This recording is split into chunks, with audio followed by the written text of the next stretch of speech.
아담과 하와가 지은 죄 때문에 우리가 태어난 순간부터 죄인으로 살아가야 한다는 것이 잘 납득이 되지 않습니다. 우선 이것은 납득할 수 있도록 설명하기에 쉽지 않은 문제입니다. 하지만 이것은 꼭 설명이 필요한 문제입니다. 왜냐하면 우리는 이 세상에서 악이 보편적으로 존재하고 있는 것을 보고 있기 때문입니다. 우리는 우리 자신만 보아도 세상에 악이 보편적으로 존재한다는 것을 인정할 수밖에 없습니다. 그렇다면 우리는 생각을 해보아야 합니다. 이 악이 어디에서부터 왔는지를 말입니다. 그런데 다행히도 성경은 이 점에 대해서 분명하게 말씀하고 있습니다. 아마도 이 점에 대해 분명하게 말하고 있는 것은 성경이 유일할 것입니다. 성경은 이렇게 말씀합니다. 그러므로 한 사람으로 말미암아 죄가 세상에 들어오고 죄로 말미암아 사망이 들어왔나니. 이 구절은 첫 인류였던 아담이 지은 죄를 언급합니다. 그리고 그렇게 아담이 죄를 지은 것 때문에 세상에 죄가 들어왔다고 말씀합니다. 그리고 성경은 그렇게 부패한 아담으로부터 출생하는 모든 사람들이 이렇게 죄악된 본성 가운데에서 태어나게 된다고 말씀합니다. 그런데 아마 납득이 되지 않는 것은 이런 것일 겁니다. 왜 아담이 지은 죄의 결과가 우리에게까지 미치게 되냐는 것일 겁니다. 이 부분에 대해서는 성경은 우리 모든 인류가 한 뿌리에서 시작이 되었다고 말합니다. 인류의 모든 족속을 한 혈통으로 만드사. 여기에서 한 혈통이라는 단어는 한 사람이라는 단어입니다. 하나님은 인류를 창조하시되 아담에서부터 시작되는 한 혈통으로 지으셨습니다. 아담은 우리와 관계가 없는 사람이 아니라 우리의 시작이고 뿌리였고 머리였습니다. 그래서 타락한 아담에서부터 시작되는 모든 인간은 그렇게 타락한 본성 아래에서 출생하게 되는 것입니다. 이것이 아직도 납득이 되지 않을 수 있습니다. 하지만 이러한 모습을 우리가 이성적으로 전혀 이해하지 못하는 것은 아닙니다.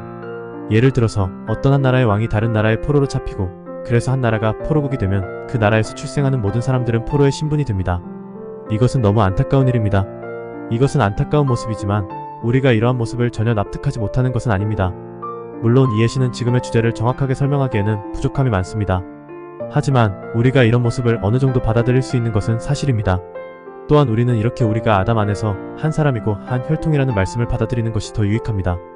왜냐하면 성경은 이 대표성의 원리를 통해서 우리에게 구원이 어떻게 주어지는지를 설명하고 있기 때문입니다. 이 부분에 대해 언급하는 모든 성경 구절은 우리의 죄가 어디에서부터 왔는가만을 설명하려고 하는 것이 아니라 우리의 구원이 어디에서부터 오는가를 설명하고 있습니다. 즉 성경은 아담이 우리 모든 인류의 뿌리이고 머리인 것을 말하면서 예수 그리스도께서 우리의 머리로 오셨다는 것을 설명합니다. 그리고 우리는 그렇게 우리의 머리였던 아담 때문에 죄와 사망 가운데에서 살아가게 되었지만 우리는 이제 우리의 머리로 오신 예수 그리스도 때문에 의와 생명 가운데 살아가게 된다고 말씀합니다. 한 사람의 범죄로 말미암아 사망이 그 한 사람을 통하여 왕 노릇하였은즉 한 분 예수 그리스도를 통하여 생명 안에서 왕 노릇하리로다. 사망이 한 사람으로 말미암았으니 죽은 자의 부활도 한 사람으로 말미암는도다. 아담 안에서 모든 사람이 죽은 것 같이 그리스도 안에서 모든 사람이 삶을 얻으리라. 우리가 원죄 교리를 통해 배워야 할 것은 바로 이것입니다. 단순히 한 사람의 죄 때문에 내가 죄인으로 살아가야 한다는 것이 아니라 우리는 그렇게 우리의 머리로 오신 예수 그리스도 때문에 이와 생명을 누리게 된다는 것입니다. 만약 우리가 아담이 우리의 머리였고 뿌리였다는 것을 납득할 수 없다면 안타깝게도 그리스도께서 우리의 머리이신 것 또한 납득할 수 없을 것입니다. 또한 예수 그리스도를 통한 구원이 우리에게 미친다는 것 또한 받아들일 수 없을 것입니다. 하지만 우리는 이것이 성경에 기록되어 있기 때문에 믿는 것입니다. 그리고 이것이 이 세상의 죄가 보편적으로 있는 이유를 설명해 줄 뿐 아니라 그 문제에 대한 유일한 해결책을 말씀하고 있기 때문에 이 진리를 믿는 것입니다. 한 사람의 죄를 내가 왜 떠 안아야 하냐고 생각하지 마시고 우리가 예수 그리스도의 의로우심을 선물로 받아서 생명과 구원을 얻게 되었다는 것을 감사하며 살아가면 좋겠습니다.